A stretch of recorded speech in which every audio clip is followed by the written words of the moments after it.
Good morning. Welcome to Monday Morning Coffee and Chat with Hallee Bridgeman. I'm so happy you could join me. I have my cup of coffee, so I hope you have a cup of coffee or tea and you have a few minutes while we chat. Happy Labor Day.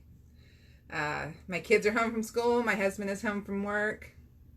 We've had a very enjoyable, lazy morning. It's been very nice, which is why I'm a little late with my video this morning. It's also my mom's birthday, so tell my mom a happy birthday. I wish I could be there with you, and I'll see you in a couple of weeks. So let's see what's going on. Good morning, Janet. I am so excited because we're like a month and a half away from the release of Valerie's Verdict, which is the part 2 of the Dixon Brothers. I know that the first round of edits is almost done and they're ready to come back to me, and then they'll go off to another editor, then they'll be ready to go. So I wanted to let you know that I'm going to run a deal for people who subscribe to my newsletter. So if you are a subscriber to my newsletter, sometime in October, you'll get an email that says you can buy the book early and for $1 off. And so, you know, sign up for my newsletter. If you go to halleebridgeman.com/newsletter, you can figure out how to sign up. And you also get a free book automatically when you do that, On the Ropes. So that's my news for you. And then I'm back to working on the next Crossroads book that will be a Christmas book. So that brings me to the question today, which is, do you know the ending of your book before you start writing it? And there have been times that I have started a book with all I knew about it was the characters. The Dixon Brothers series is that example. Like, I knew I wanted to write a book about, I wanted to write 3 books about triplet boys. When I came up with their name, which their name used to be something else. It didn't used to be Dixon, but I opened up the phone book. The first name I saw was the name that I used, and started writing it, and wrote the first book, wrote the second book, wrote the third book, and didn't know anything about anything except the books, the names of the boys that were the triplet brothers. And that was an adventure, because when you see what the third book is like, you'll understand how incredible the timing was that I managed to work out kind of accidentally. So sometimes I don't know the ending of the book, but this Crossroads book that I'm working on, which is the one where we're different authors and we all have the same, either the same theme or the same idea, like the second Yes Crossroads book. The book had to do something with the wedding dress, and so my book, Black Belt, White Dress, is in that book. And then the Out of the Blue Bouquet collection had to do something with a misdelivered flower delivery, and Courting Calla, the Dixon Brothers book 1, is in that one, which is this book here. And then good morning, Sue. The Yesterday's Mail collection had to do something with misdelivered mail delivery, and my book Chasing Pearl is in that one. And so this book, good morning, Joy, has to do with a storm that strikes most of the United States, like a really bad storm, at Christmas. And so this book is due October 1st. I started writing it last week. I kind of threw together some characters that have been kind of like processing in the back of my head for a while now. And so I started plotting it, and then just decided to start writing to where I stopped. So this is like, I have a bigger plot. It's in another room. I have a massive plot board that has conflict and arcs and characters down. But this was actually what happens in each chapter. And you see, I started at the bottom and I worked backward because I needed to have a storm at Christmas.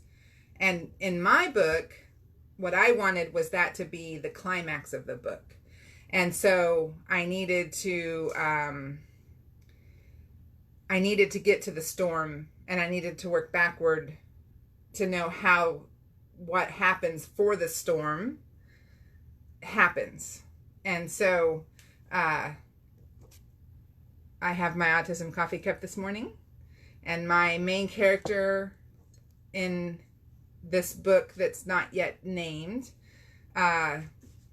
is named, her name, I'm so bad with names, I have to keep a list, Gloria.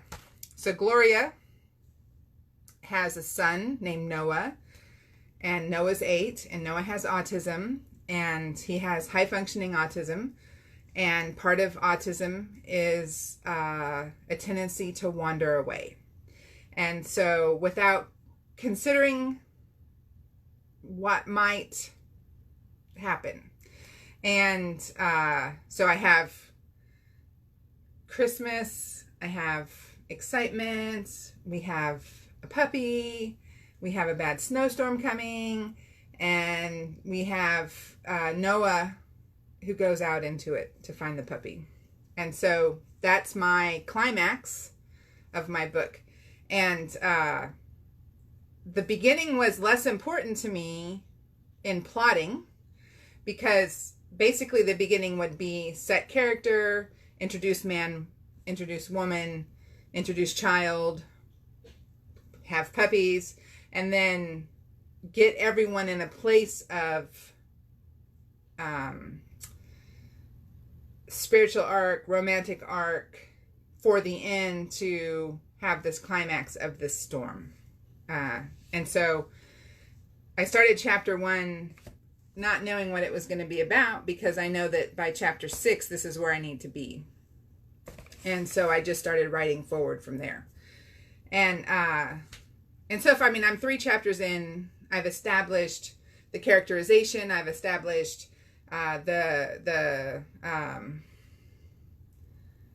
what would interfere with romance, and I have established what a kid wandering in a storm, how it would affect the people around, and beyond what would be normal.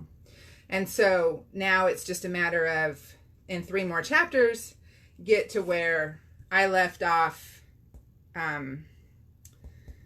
in my plotting, because this is where the true adventure of the story will begin.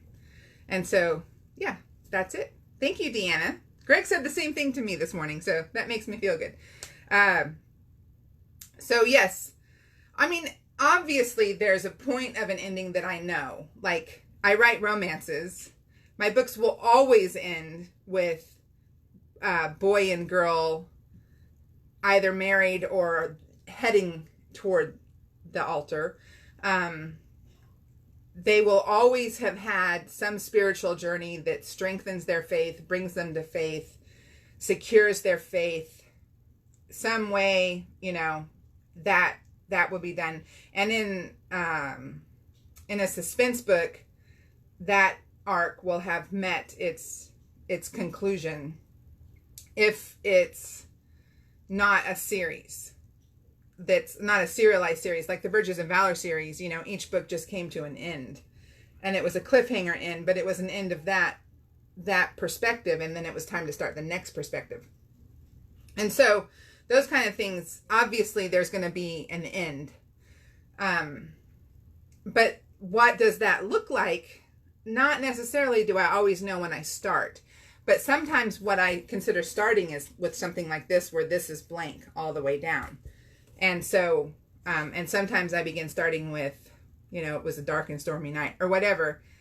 Sometimes I start just writing, and sometimes I start just plotting, and sometimes I know exactly what I want it to be at the end. I want it to be a snowstorm that's, just wrecking the country at Christmas, and I want my 8-year-old autistic kid to be in it.